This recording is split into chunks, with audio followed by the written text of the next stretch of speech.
সামনেই বড়দিন, আর বড়দিনে বাড়িতে কেক বানাবো না তা কি করে হয়। আজ আমি আপনাদের সাথে শেয়ার করব ভীষণই সফট এগলেস বাটার কেক। সঙ্গে থাকবে কিছু টিপস অ্যান্ড ট্রিক্স, যেগুলো ফলো করলে একদম সুন্দর পারফেক্ট কেক তৈরি করতে পারবেন। আশা রাখছি ভিডিওটা আপনাদের ভীষণ ভালো লাগবে। ভিডিও ভালো লাগলে অবশ্যই আমার চ্যানেলটিকে সাবস্ক্রাইব করে দেবেন আর পাশে থাকা বেল আইকনটা প্রেস করে দেবেন, যাতে আগামী দিনে সমস্ত ভিডিওর নোটিফিকেশন আপনাদের কাছে খুব সহজেই পৌঁছে যায়। দেরি না করে চটপট দেখে নেওয়া যাক আমার আজকের রেসিপি এগলেস বাটার কেক। এই কেকের জন্য প্রথমে ড্রাই ইনগ্রেডিয়েন্টসগুলো আমি রেডি করে নেব। তার জন্য একটা বড় বোল নিয়েছি, তার উপরে একটা স্টেনার দিয়ে দিলাম। প্রথমে ময়দা দিয়ে দিচ্ছি 1.5 কাপ, 1 কাপ দিলাম আর হাফ কাপ দেব 1/4 কাপ গুঁড়ো দুধ অ্যাড করে দিলাম। 2 টেবিল স্পুন কর্নস্টার্চ দিয়ে দিচ্ছি। 1 টিস্পুন বেকিং পাউডার অ্যাড করে দিলাম। হাফ টিস্পুন বেকিং সোডা দিয়ে দিচ্ছি। এবার এটাকে চেলে নেব।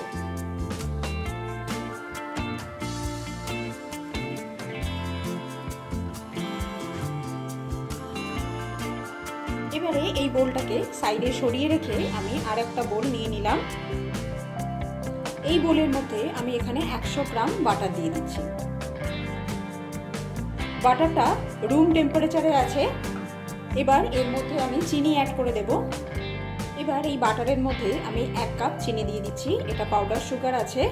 বাড়ির যে নর্মাল চিনি আছে সেটাকে মিক্সিতে একবার ঘুরিয়ে নিলেই এই পাউডার সুগার তৈরি হয়ে যাবে। এখানে আরও 2 টেবিল স্পুন চিনি আমি অ্যাড করে দিলাম, অর্থাৎ 1 কাপ আর তার সাথে আরও 2 টেবিল স্পুন। এবার এই চিনি আর বাটার একসাথে খুব ভালোভাবে আমাদের মিশিয়ে নিতে হবে।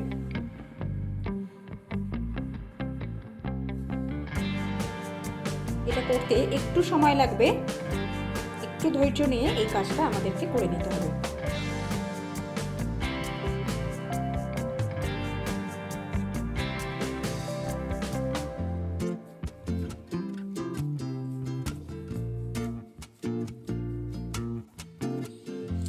এটা ততক্ষণ পর্যন্ত করতে হবে যতক্ষণ না চিনিটা খুব সুন্দরভাবে বাটারের সাথে মিশে যায়। আর বাটারটা এরকমভাবে স্ম্যাশ করতে করতে দেখবেন অনেকটা বেশি ফ্লাপিও হয়ে যাচ্ছে আর একটু সাদাতে ভাব হয়ে যাচ্ছে, হলদে থেকে একটু সাদা ভাব এসে যাচ্ছে।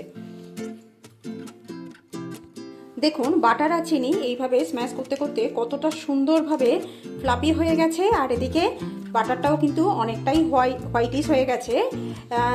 যাদের কাছে ইলেকট্রিক হুইস্কার নেই তারা এইভাবেই করবেন, আর অবশ্যই একটা স্প্যাচুলার সাহায্যেই এই জিনিসটা করবেন।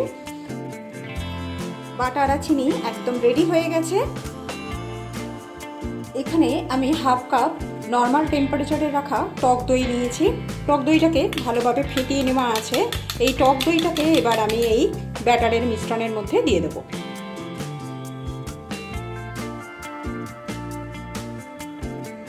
ওয়ান টিস্পুন ভ্যানিলা এসেন্স দিয়ে দিলাম। ভালোভাবে এবার সমস্ত কিছু মিশিয়ে নেব।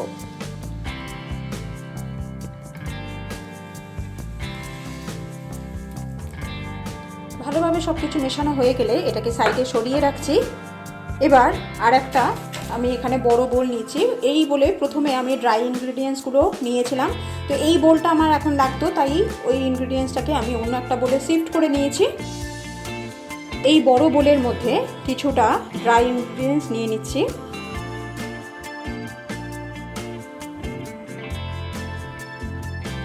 এবার টক দই ব্যাটারের মিশ্রণটাও কিছুটা নিয়ে নেব।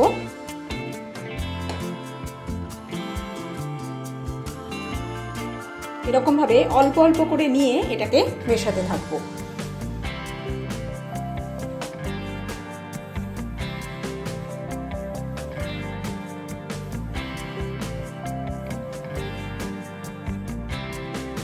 আরেকটা কথা আপনাদেরকে বলে দিই, এরকম কাট অ্যান্ড ফোল্ড পদ্ধতিতেই এই মিশ্রণটাকে মেশাতে হবে। দেখুন এরকমভাবে নিচ্ছি, এরকমভাবে কেটে দিচ্ছি, ঠিক এইভাবেই এই জিনিসটাকে মেশাতে হবে।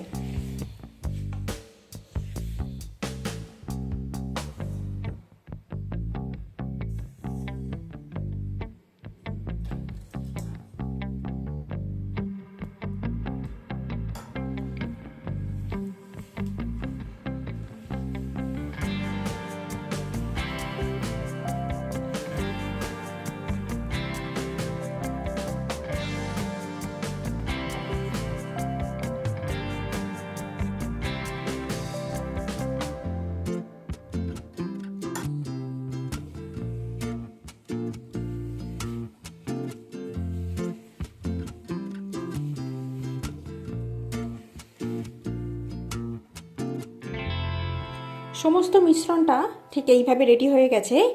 এই মিশ্রণটা এমনিতেও অন্যান্য ব্যাটারের মিশ্রণের তুলনায় একটু টাইট হয়, কিন্তু এটা একটু বেশি টাইট আছে, তাই এটাকে আরেকটু এর মধ্যে 2 টেবিল স্পুন আমি দুধ অ্যাড করে দিলাম।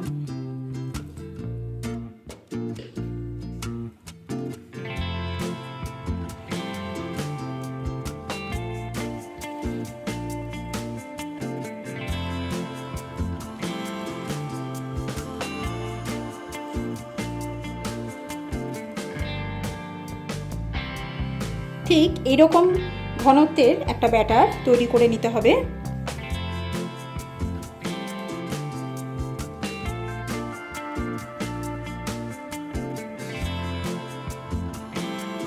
এবার কেক টিনটাকে রেডি করে নেব। তার জন্য কেক টিনের মধ্যে দিয়ে দেবো বাটার। এবার বাটারটা দেওয়ার পর একটা ব্রাশের সাহায্যে টিনটার চারিদিকে লাগিয়ে নিতে হবে।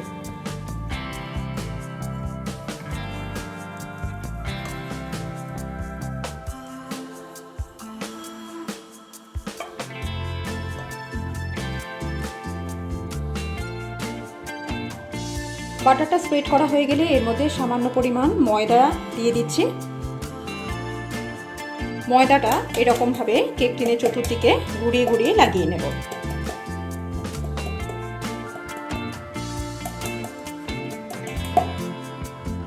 এই ব্যাটারটা এবার কেক টিনের মধ্যে দিয়ে দেব।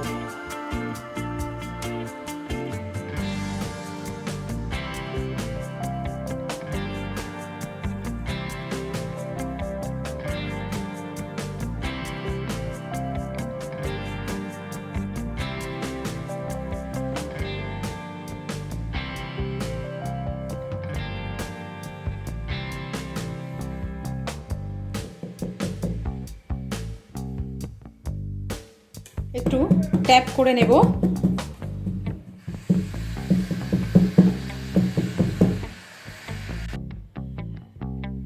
আমার আজকে যে পরিমাণ ব্যাটার তৈরি হয়েছিল তাতে আমি দুটো কেক টিন এইভাবে রেডি করে নিয়েছি। একটা 4 ইঞ্চির কেক টিন আর এটা 5 ইঞ্চির কেক টিন। কেক বেক করার জন্য এখানে আমি একটা বড় পাত্রের মধ্যে বেশ অনেকটা পরিমাণ নুন নিয়েছি। নুন এবং তার উপরে একটা খাবার রাখা স্ট্যান্ড দিয়ে দিয়েছি। এবার এটাকে চাপা দিয়ে আমি লো ফ্লেমে 10 মিনিটের জন্য প্রিহিট করে নিয়েছি। এইবারে এই কেক টিনটাকে আমি এর মধ্যে বসিয়ে দেব। বসিয়ে দিয়ে এটাকে কভার করে দেব। এর মুখে যে হোলটা আছে সেটা আমি একটা লবঙ্গ দিয়ে বন্ধ করে দিয়েছি।